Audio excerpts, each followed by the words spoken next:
lot of wokeness detected. Ah, your time is coming. They're looking at you. Behind you, run! I'm a bird, mother.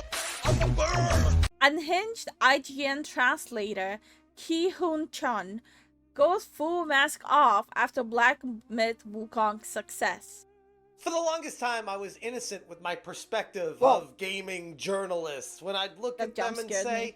hey, they can't all be this bad. And then every time I start diving into one of them, I'm just like, ugh, it's like the same All thing bad. over and over. Was that an actual selfie on a freaking toilet? Bro, what? My god. Over.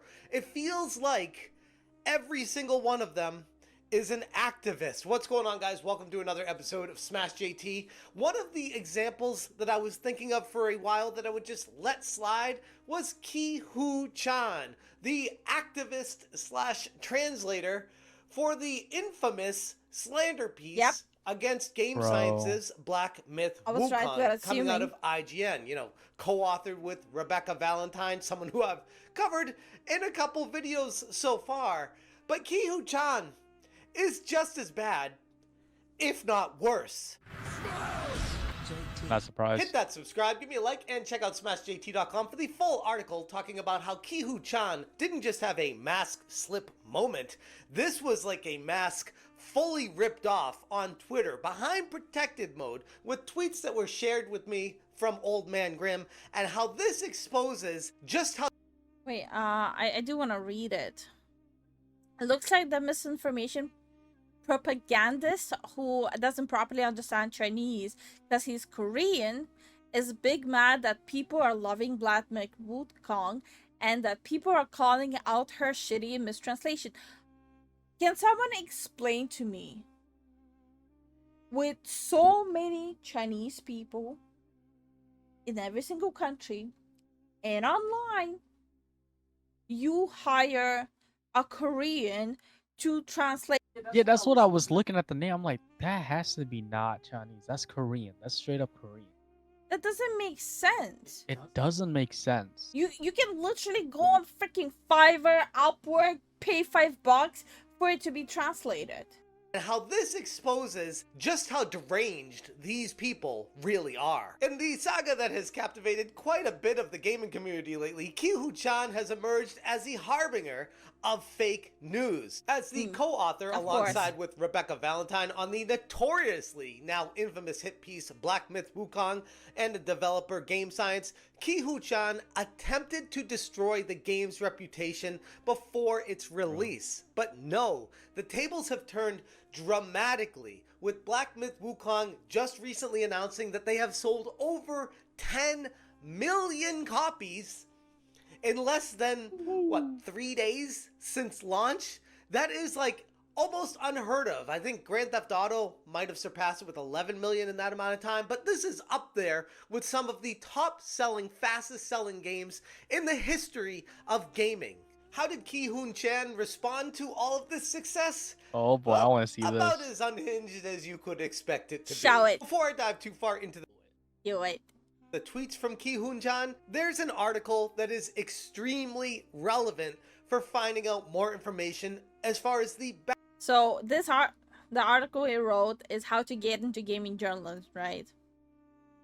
I have been inspired by local journalists slash activists slash writing extraordinaire. You guys remember where they all mentioned that?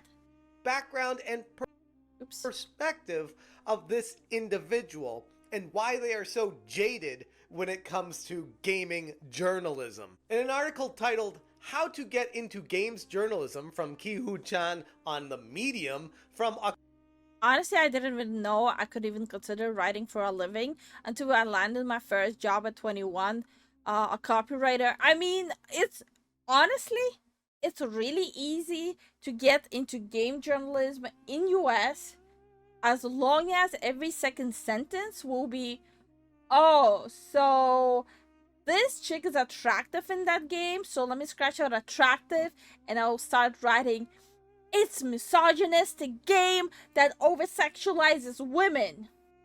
October 14th, 2020, she goes into talking about why she got into games journalism and how she actually didn't want to be a journalist. And I find this interesting because when I dove into the background of Rebecca Valentine, I found information from her in an article a few years back too, saying something very similar, that they didn't want to get into journalism. They just kind of fell into it because they like video games and they could write, so I guess I'll be a games journalist. Oh, by the way, I'm also an activist, so I don't know. I feel like you should not be a games journalist unless you actually unbiasedly just passionate about games. There should be no slash activist. Either you're a game journalist and you're passionate about games, or get the fuck out. sure, I can push a propaganda message with it too. Personally, I didn't start out wanting to be a journalist or even a writer. The only thing I ever wanted to be since young was to be a musician. And she goes on saying, Okay. I've been inspired by a local journalist, activist, writing extraordinaire. Was inspired by an activist, okay? Straight up. If you are inspired by an activist, you are an activist as well. But here's where it gets really crazy. The shitty thing about journalism, especially games journalism, it'll be remiss of me to acknowledge that having any success in journalism will boil down to issues around class, race, and privilege. And then she dives further into how white people get jobs over everyone else in the games industry, which is literally anything but the truth from what I've seen, but it doesn't stop people from pushing a narrative. Like, everyone keeps on screaming equality, equality, as long as it fits them. About agenda bias and gender and race and how this is all somehow a part of the games journalism industry when we're not even talking about the games anymore. But don't let the truth get in the way of a good narrative. Anyways, on Twitter, Ki Hoon-chan completely lost her mind. At least I think it's a her. I'm so effing pissed off. This has gone too far. Don't play Black Myth Wukong. If you must, go and pirate it. What? If you enjoy it, I do not want to know it. F game science and all the grifters who are doing this to one of my favorite people in the industry. She tweeted calling for a boycott and wildly even encouraging piracy. A stance that Wait. Yeah, so this person is advocating for piracy and saying that something is being done to her friend? You mean people correcting her and her attempt at a smear campaign? That is considered doing something to someone? Calling out their smear campaign? Which was false? brings her ethics into question, but also her understanding of the legal and moral framework of the video game industry. Not that she cares about it, clearly, but it is just insane to me how unhinged someone can be on Twitter. Like, of course, I'm already blocked by her, but she's also behind a protected mode. So only people in her echo chamber should be able to see these things that she's saying. Because if they see a comment from someone not specifically from their echo chamber, they can bust. AKA, she wants pats on the back for being crazy. Oh, and did I mention her title says Ki Hoon says Free Palestine with a Palestinian flag? As if you needed any more reason to wonder. Okay, this is really what's annoying me about, you know, some YouTubers. Can we not drag another topic into this? If this person was an activist, I'm sorry for anyone who is being harassed because they didn't give 100% on the monkey game. Between being underpaid and harassed, it's clear that somehow reviews are still imped work if they manage to piss off a significant amount of gamers. I haven't seen anyone begging for a 100% score or a perfect rating for Black Myth Wukong. If anything, I am appreciating people who are being critical about the game aspects and taking it down notches because things weren't what they thought. It wasn't up to snuff. It wasn't to their expectations of what they thought it would be, or it was falling short in ways that they expected it to be better, like a game review. But if we get stuff like Screen Rant's Black Myth Wukong review, how it was written by someone who worked at a consultancy company and they're docking it points because there's not enough diversity and equity and inclusion in the game, I have a problem with that. In fact, a lot of people have a problem with that, and that's what people were complaining about. But you can't see it this way because you yourself are an activist, and it fits your agenda and your narrative. So you are confused. You're like, why are people mad? It shouldn't be getting good reviews because it's an evil company, because they don't stand for what I stand for. Die Heart War asked, still spreading the mistranslations? Not surprised. Typical for regressive left-wingers. And Ki-hoon replied, I finally saw the mistranslation accusation. Oh, great. Okay, so she heard about the accusation. So she's gonna say what Rebecca Valentine should have said. Hey, yeah, there are different ways to translate things, so it makes sense that people have different perspectives, right? Right? I'm open to feedback. I have to say that they are very stupid. Like, okay. Okay. They're stupid because it's not what you translated, so ergo, they're stupid. Are you kidding me? Like, this is too ridiculous for even rational thought, which I guess makes sense because you're unhinged, but seriously. This is why you shouldn't use Twitter after a dose of Xanax. IGN is actively employing people like Rebecca Valentine and Ki-hoon Chan for this slander piece. And Twitter gives us some insight as far as what their actual intellect really is, and it's not pretty. And I said this in my video about Rebecca Valentine as well, but if these activists really stood by their words as strongly as they do, don't you think they'd be more upset at their own outlet for representing game science and Black Myth Wukong in a positive light now and giving it an 8 out of 10 score and continually giving it coverage over and over again? If they really felt so strongly that game science was so bad, don't you think that IGN shouldn't be covering it? They're getting mad at people on Twitter and gamers that are excited. IGN shouldn't even be considered a game review place. Not anymore. Like, all of them, like IGN, Kotaku, like, they shouldn't even be considered. Yeah. They should be considered as, like, the Onion for news.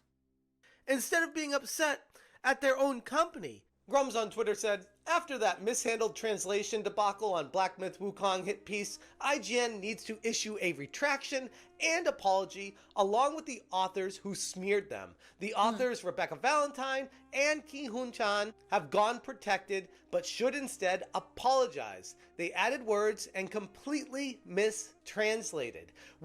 People like that will never apologize. It's not gonna happen. Which is fair. Like, we had the Chinese actual Mandarin YouTuber go through it and say, yeah, it wasn't like the prettiest thing to say. And if you guys haven't seen her video, I heavily recommend it. She went back into the development of games history in China. She explained what they were saying there. And they don't necessarily stand by it as far as something they would back, but it's not something to try to smear and cancel a company over, which is a gigantic distinction. And thanks again to Old Man Grimm for providing these screenshots because, like I said, I'm blocked and she's in a protected mode so I can see them anyways. It shed light on a deeper issue within games journalism. He really should not have showed who sent him the screenshots. Yeah, he should not have done that. He's kinda limiting his source.